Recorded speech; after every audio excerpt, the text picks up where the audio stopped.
जय हिंद साथियों। आज हम लोगों को भगत सिंह के बारे में जानना है। चूँकि महान विभूति भगत सिंह शहीद आजम के बारे में थोड़ा सा हम जानकारी देना चाहते हैं, क्योंकि आज का दिन जो है वो भगत सिंह से संबंधित है। तो भगत सिंह के लिए एक मैं मिसरा कहना चाहता हूँ। आज़ादी का एक दीवाना नाम भगत सिंह लिखता था। आज़ादी का एक दीवाना नाम भगत सिंह लिखता था। देखने में तो सारे बच्चों जैसा ही दिखता था। सब गुड्डे गुड़िया खेलते थे, उसको आज़ादी प्यारी थी। भगत सिंह के सीने में छिपी हुई इनकलाब की चिंगारी थी, इनकलाब की चिंगारी थी। दोस्तों, इस महान विभूति को मेरा सत सत नमन है, प्रणाम है। और आज के दिवस पे यदि भगत सिंह को हम लोगों ने नहीं पढ़ा तो कुछ भी नहीं पढ़ा इतिहास में। इसलिए जो महान विभूतियाँ अपना सर्वस्व निछावर कर दी भारत के लिए, उस महान विभूतियों में से सबसे ऊपर हैं भगत सिंह। तो भगत सिंह के बारे में हम लोग कुछ छोटी जानकारी देना चाहता हूं आप सबको। आइए हम लोग समझते हैं थोड़ा सा। सबसे पहले हम लोगों को भगत सिंह के बारे में पढ़ना है। तो भगत सिंह, आप देख सकते हैं कि भगत सिंह का जन्म जो है 28 सितंबर 1907 ईस्वी को हुआ था। भगत सिंह का जन्म 28 सितंबर 1907 ईस्वी को हुआ था।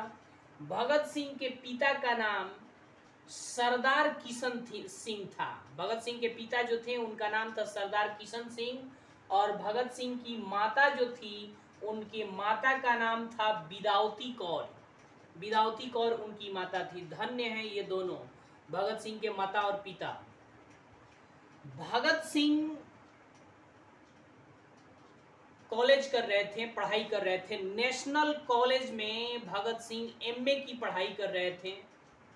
लेकिन दोस्तों, जब जालियांवाला बाग हत्याकांड हुआ, आप जानते हैं कि जालियांवाला बाग हत्याकांड 13 अप्रैल 1919 ईस्वी को हुआ था। तो जालियांवाला बाग हत्याकांड में जो नरसंहार हुए थे, उस नरसंहार से भगत सिंह के मन पर काफी गहरा प्रभाव पड़ा। और भगत सिंह ने उसी दिन ये ठान लिया कि हमको जो है अब क्रांतिकारी बन करके भारत में क्रांति की ज्वाला जलानी है। यानी कि भगत सिंह के मन जो है विचलित हुए, प्रभावित हुए जालियांवाला बाग हत्याकांड से, दुखी होकर, नाराज होकर। जालियांवाला बाग के बारे में हम लोग फिर कभी अगले वीडियो में पढ़ेंगे। तो भगत सिंह के मन को विचलित किया, क्रांति के प्रति प्रेरित किया। जालियांवाला बाग हत्याकांड ने उनको प्रेरित किया। उस समय 13 अप्रैल 1919 ईस्वी जब जालियांवाला बाग हत्याकांड हुआ था, तो उस समय भगत सिंह नेशनल कॉलेज में जो है पढ़ रहे थे, एमए की पढ़ाई कर रहे थे। वो पढ़ाई छोड़ करके भगत सिंह के द्वारा एक सभा की स्थापना की गई थी, जिस सभा का नाम था नौजवान सभा। यानी नौजवान सभा की स्थापना किसके द्वारा की गई जी? भगत सिंह के द्वारा की गई थी। और नौजवान सभा की स्थापना कब हुई थी? तो 13 अप्रैल 1919 ईस्वी के घटना के बाद नौजवान सभा की स्थापना हुई थी, जो पूर्णतः क्रांतिकारी पार्टी थी, ये नौजवान सभा। इसके बाद भगत सिंह जो थे, भगत सिंह का कहना था, प्रसिद्ध उनका स्लोगन है, नारा है, उनका कहना था, बार बार मैं भी यूज करता हूं उसको, कि यदि सरकारें गूंगी और बहरी हो जाए तो एक जोरदार धमाका करनी चाहिए, ताकि सरकार गूंगी और बहरी सरकार को सुनाई दे सके। इसी उद्देश्य से भगत सिंह ने जो अंग्रेजों का सेंट्रल असेंबली था, सेंट्रल असेंबली के सभागार के खाली बेंचों पर भगत सिंह ने बम फेंका था, ये बताने के लिए कि हम भारतीय अगर हिंसक हो जाएं तो हम लोग जान ले भी सकते हैं। इस बात को बयां करने के लिए, इस बात को साबित करने के लिए भगत सिंह के द्वारा जो है सेंट्रल असेंबली में बम फेंका गया था। भगत सिंह बहुत बड़े व्यक्तित्व के धनी व्यक्ति थे। अगर वो चाहते तो वहां से भाग जाते, भूमिगत हो जाते, लेकिन भगत सिंह ने ऐसा नहीं किया। वो अपनी गिरफ्तारी भी दी, क्योंकि भगत सिंह खुद जानते थे कि अगर हम गिरफ्तारी देते हैं और अंग्रेज हमको फांसी देते हैं तो हमारे जाने के बाद, हमारे शहादत के बाद हजारों भगत सिंह जो है इस देश में पैदा होंगे और वो देश को आजाद करा करके ही रहेंगे। ऐसे व्यक्तित्व के व्यक्ति थे भगत सिंह।